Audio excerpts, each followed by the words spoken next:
এই ধরনের কথা আমরা প্রায়শই শুনি। যারা হাই পুলিশে ডিউটি করে বিভিন্ন সময় বলে যে স্যার আমরা দূর থেকে ডিভাইডারটা দেখতে পাই না, আমরা কিন্তু যার জন্য আমরা তখন খুব দিকভ্রান্ত হয়ে যায়, তখন গিয়ে আইল্যান্ডে গাড়ি লেগে যায়।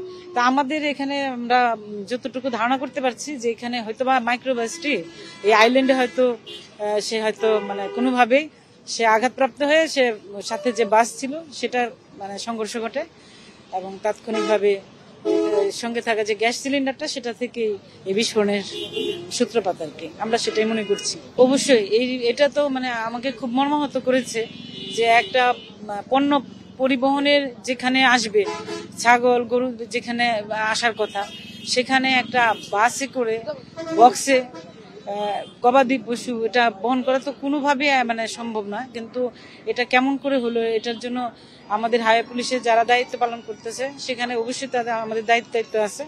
এটা আমরা দেখব যে এই ধরনের ঘটনা যেন না ঘটে এবং আমাদের যারা টহল টিম আছে তাদেরকে আমরা বিশেষ করে আমরা আসলে পরিবহনের বাসগুলোকে কিন্তু অনেকটা ছাড়ি দিই একরকম, যে আমাদের জনগণের ভোগান্তি হবে, একটু তল্লাশি করতে গেলে দেখা যায় যে তাদের কষ্ট হয়। তা আমরা দেখতেছি যে ইদানিংকালে যেগুলা এই বিভিন্ন রোডে চলে আমরা কিন্তু অভিযান আমরা বৃদ্ধি করেছি। বিশেষ করে আপনারা দেখেছেন মাওয়াতে পরপর কয়েকটা দুর্ঘটনা ঘটে গেছে, সেখানে আমরা এই পরিবহনগুলোকে যখন আমরা তল্লাশি করতে যাই দেখা যায় যারা বিভিন্ন কোম্পানির, তো ওদের দেখা যাচ্ছে যে তারা এই যাত্রীদের হয়রানির বিষয়টা যাতে আমরা না ঘটাইতে পারি তার জন্য তারা কি করে এই সুযোগটা নেয়। আর আমরা যাত্রীদের কথা চিন্তা করতে গিয়ে হয়তো এইখানে আপনার এই ছাগল রাখা এটা তো আসলে মানে এটা মানে কোনোভাবেই এটা মানা যায় না।